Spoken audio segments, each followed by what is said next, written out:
WION reports from Ground Zero. Is of a building. We get you all the voices from the Ukrainian capital, Kyiv. 600 meters beyond to my right is where... Exclusive reports from the heart of the conflict. How long can Kyiv resist the Russian assault? A handful of population has remained here in the city. More than 4,000 people have been evacuated from here. WION gets you the complete picture with Anas Malik live in Kyiv.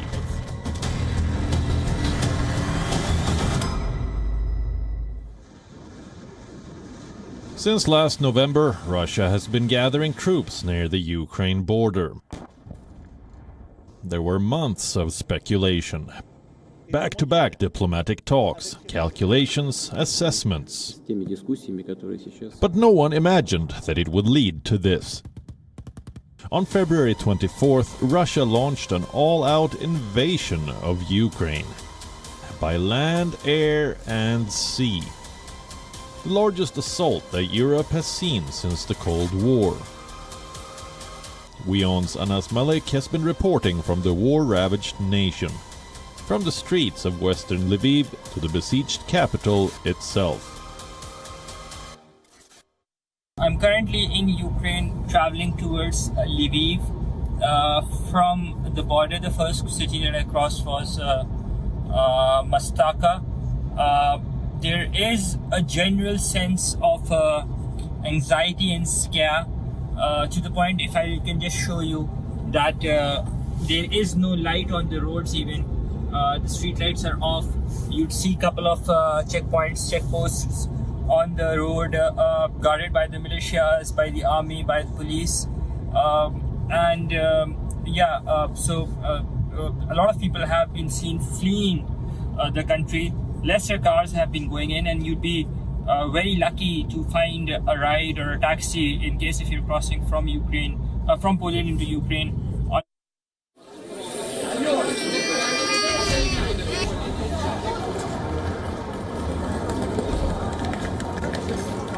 The first city we reached was that of Lviv. At the Lviv railway station, there was an eerie calm across the city.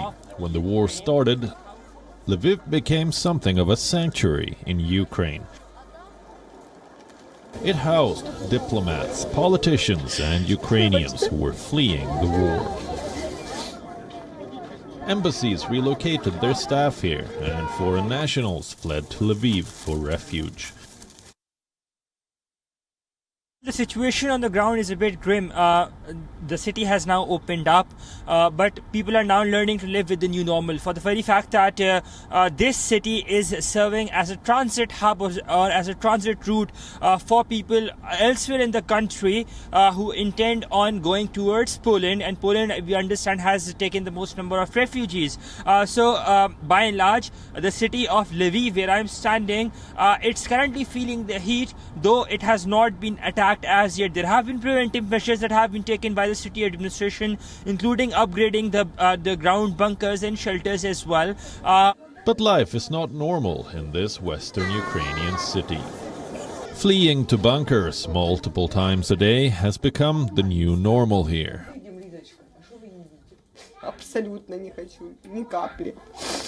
With air raid sirens blaring a few times every day.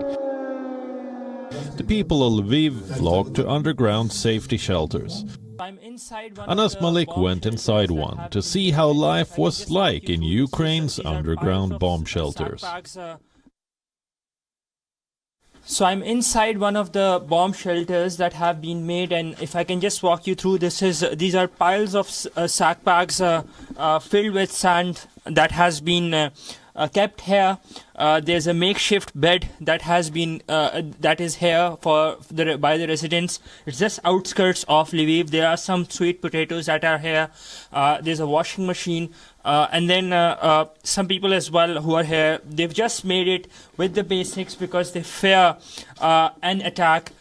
These are some of the bunkers that are here. It's an underground shelter which has been made in the basement of a building, of a residential building, and it's not the utmost. It does not have, let's say, it does not have the maximum number of amenities, but it is basic. And residents here tell me that they've made these arrangements, they've made these makeshift arrangements for the fact that in case if any untoward situation arises, then they can come here and be safe, or feel safe at least, and defend themselves in case of an untoward incident or an incursion. Anas Malik in Lviv, Ukraine, for WION, World is One. For those who are staying back in Ukraine, these bomb shelters are their new home. But millions of Ukrainians have chosen to flee the country. This is Europe's biggest refugee crisis since World War II. At Lviv, thousands gather at the railway station to board a train in a bid to escape to Ukraine's neighboring nations.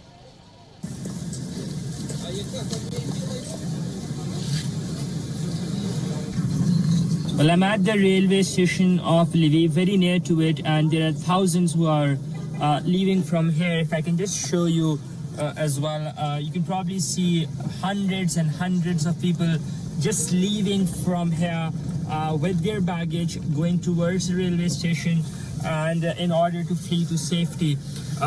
Very near I am, and there are lines of cars as well. It takes about 12 to 14 minutes to travel just a kilometer to get to the railway station. So it actually explains the magnitude of traffic, people going towards the railway station.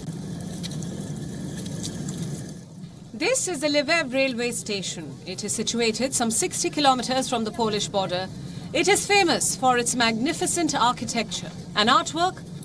But during these times, when Ukraine is fighting for its right to exist, the Lviv station has now turned into a transit point for the families fleeing war from other parts of Ukraine. Well, I'm standing at this central railway station of Lviv, where you can see behind me there are thousands of migrants from elsewhere in the country flocking in at this railway station. These are mostly migrants from the center, north and the eastern parts of the country, the areas which are under attack by Russia, and they are fleeing who are here to the western side of the country, that is to Lviv, where I am, in order to flee to safety, because from here onwards they would be going towards Poland and other countries in order to flee to safety. Crowds of people, mostly women and children, are waiting to board their trains. They leave behind the men in their lives, their homes, their motherland. In Kharkiv, it's like a really hell now because it's a real hard situation because of bombing and a lot of this stuff. Because my boyfriend now serving in the army for a second time, because he was a volunteer for the first time and now he needs to go back to fight for our countries. And we are waiting for my mom, which trying to get escape from Kharkiv. And it's really a terrible situation. Those arriving at the station far outnumber those who are leaving. There are long lines that stretch from the platform tunnels to outside the station building. Lviv, the city of trams and cobblestones, has become the staging area for humanitarian aid. While many Ukrainians defend their nation, battle the Russian troops in the rest of the country, the people in Lviv are extending a helping hand to those in need. Makeshift tents have been set up. Volunteers are making food for thousands waiting for their trains to return to safety. Well, I'm standing outside the Lviv Central Railway Station, and it's a makeshift city that has been developed. It's an army of volunteers that is preparing food, that is giving out food. There are relief shelters, medical shelters that are around. And wherever you can see, till wherever you can go, till wherever your vision goes, you'd see only heads. And that explains the magnitude of the situation. The tragedy is so big that the people are shifting, are moving from their comfort areas towards Lviv, towards the western city of Lviv, so that they can feel relatively safe in here.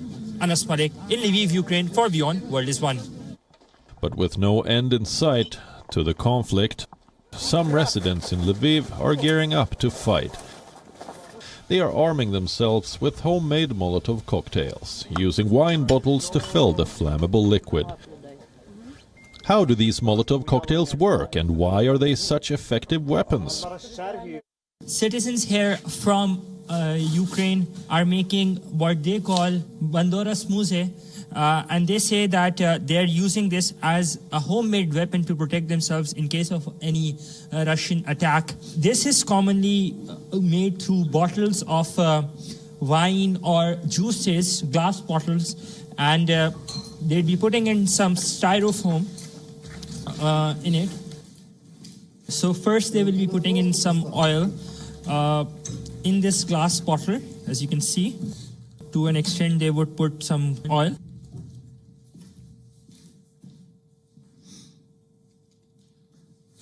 Gas. 20% gas, gasoline.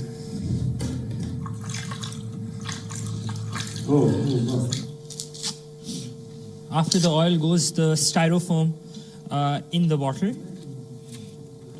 After the styrofoam follows, and then some cloth in it, which will basically catch fire and then eventually ignite the combination of oil and petrol, oil and gasoline.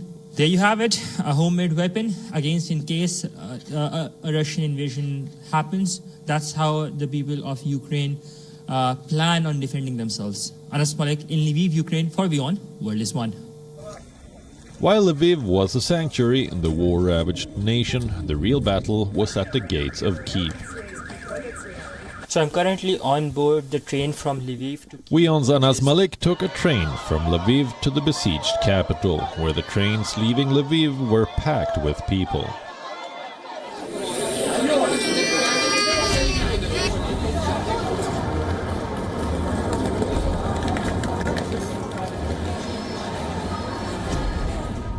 At the Lviv railway station in the western city of Ukraine, thousands of volunteers form chains to pass on relief items into a train.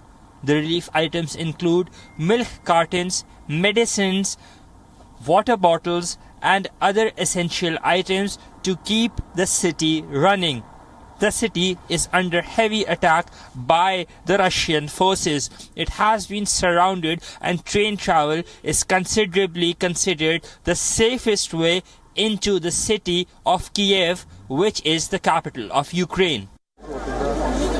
Once bustling with travelers and smiles, this architectural marvel, the Lviv railway station, has become a transit hub for millions of helpless Ukrainians fleeing a war at home. Trains filled with people from across the country continue to come in. The arrival platforms are packed with people, but the trains making their journey back run empty. We made our journey from Lviv to Kyiv on one of the trains directly connecting the two cities. So I'm currently on board the train from Lviv to Kiev, which is full of necessities, everyday amenities and goods. But what is to be noted is the fact that this train is literally empty. There are 12 compartments in this section, and all of them, except for one that I have boarded, none of them have any passengers. This train is mostly being used by passengers to come into Lviv city from Kiev or elsewhere in the country, so that they can be considerably safe and then use this city as a transit route to go onwards to Poland, Hungary or other parts of the European countries. In normal times, these coaches would be packed with people. But now, with Russia's assault going strong across the country, the almost empty trains make their way cautiously. The train journey usually takes about 7 hours if it's a direct train. If it's not, if it has stopovers, it goes through intercity, then it can take up to 11 hours. But this direct train, firstly, it was delayed by about an hour and a half, and currently its arrival is also delayed by about 3 hours. Now, this actually explains, it's an overnight train. This actually explains how cautiously it is being looked at, and there were reports that train tracks could have been targeted. In the night, these windows were closed down, and in order to prevent anybody from looking inside whether there are people or not.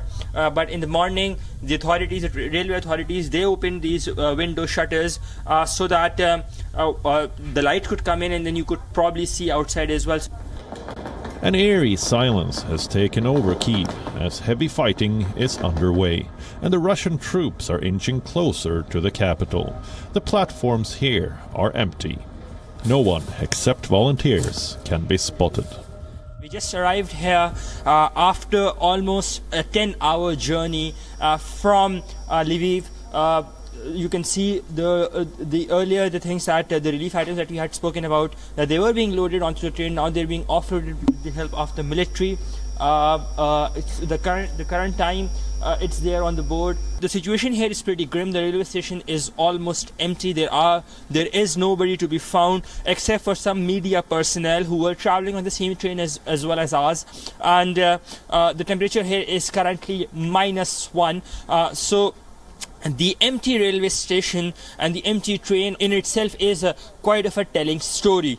Anas Malik in Kiev, Ukraine, for WION, World is One. President Volodymyr Zelensky is still vlogging from the streets of the capital.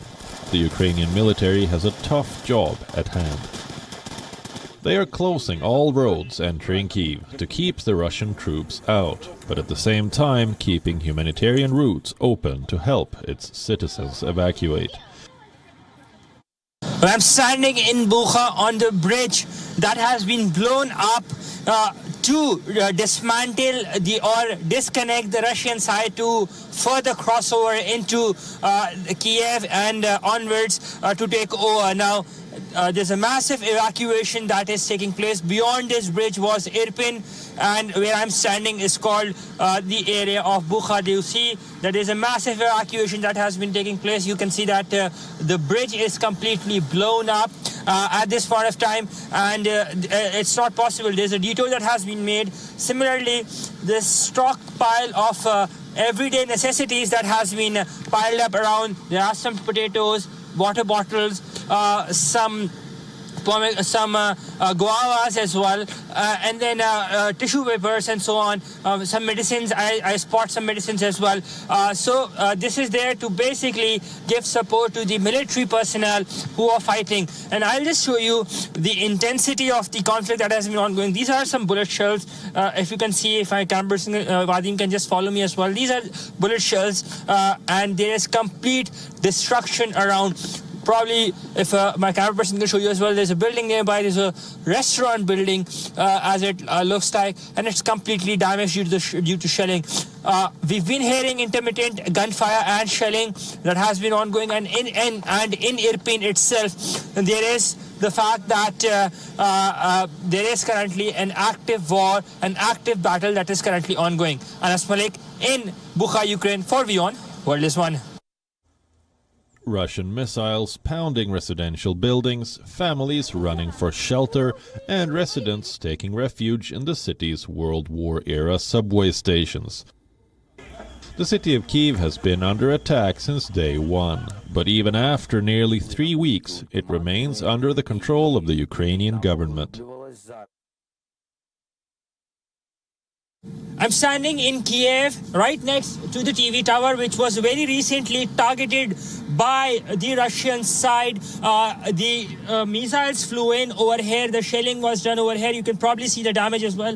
If my camera person can just follow me, those barbed wires and the hedges that have been damaged because of the shelling. And then to the right is the control and the building that was damaged. You can see those burnt signs. You can see those glass shards and those broken windows. They're a testimony in itself about the extent of damage. Not just that, you can probably see the burnt trees, the trees that had caught fire because of this shelling that had been done, because of this attack that had been done on the TV tower itself. And you can see those black trees, those burnt trees, that electricity pole that's broken as well. So it goes on to explain in itself. These pictures are quite telling. They tell a story themselves. There are some army personnel inside. They go on to explain the damage that has been incurred on the TV tower when it was shelled by the Russian forces just some days back here in the center of Kiev. Anas Malik in Kiev, Ukraine, for WION, World is One. But as the Russian troops close in on the capital, the towns surrounding Kyiv have faced intense attack. Irpin, Bucha and Oblan have witnessed heavy shelling. WION's Anas Malik traveled to all of these towns to show you what is really unfolding on Ground Zero. Those are streaks of...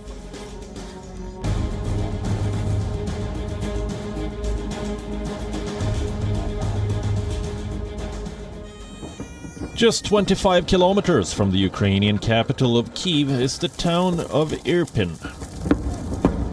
Since the last 1 week, Irpin has witnessed heavy shelling and strikes by Russian troops damaging buildings and houses. Russian forces currently occupy 30% of Irpin. The Kyiv suburb has been under heavy attack, forcing residents to leave.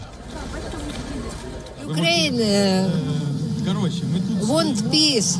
Ukraine want...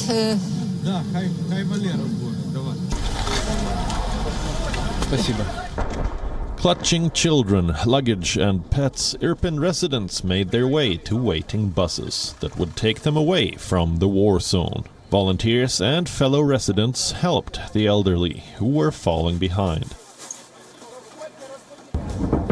Shelling in Irpin continued even while the evacuations were on. There's a... Probably you can hear that's shelling being done right now, right behind us. And probably hear that we're at a camp nearby Irpin. State Emergency Service also set up tents and other makeshift facilities to provide medical care to those in need. Hundreds have already streamed out of Irpin to escape Russian forces advancing towards Kyiv. There are only a few residents left in the town, which has been badly damaged by recent shelling. Residents say time may be running out to get to safety. On Sunday, some residents fleeing the town were caught in shelling by Russian forces. They were forced to dive for cover.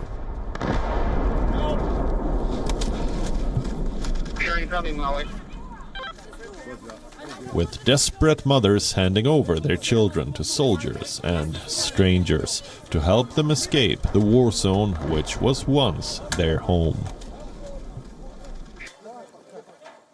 I'm at the Gindrala Nauma Street, the area which is housing tents and rescue tents and medical tents for the residents of Irpin. You can see, if my camera person can just follow me as well, these are evacuation buses that are being boarded by hundreds and hundreds of people who are leaving Irpin. These are makeshift medical buses and camps that are made. If my camera person can just follow me, and you see volunteers are giving medical relief items for the residents, for the elderly. There are mostly elderly and children. Children are tired. You can see those paramedics are getting off from the ambulance. We just heard shelling being done over here. Very intense that was. That's how grim the situation is currently around Kiev with the Russian forces advancing. We're seeing people are emotional leaving their houses. Anas Malik in Kiev, Ukraine for WION. World is One.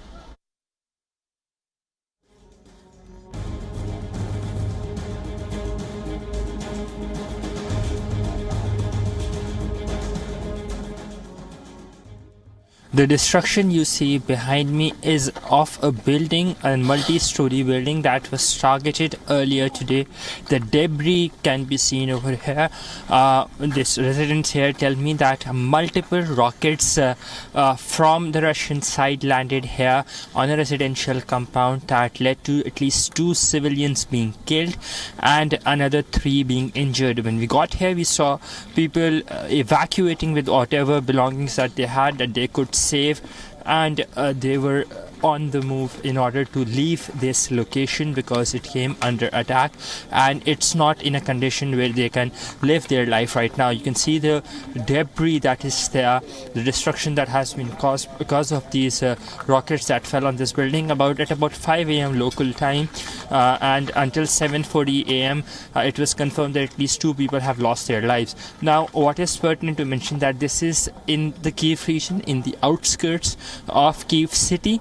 It's just about 18 kilometers from Kiev main city, and it's roughly about 25 minutes drive. It's in the northeastern side of Kiev city, but this is very much the Kiev region. It's the Obolon district where the attack had taken place.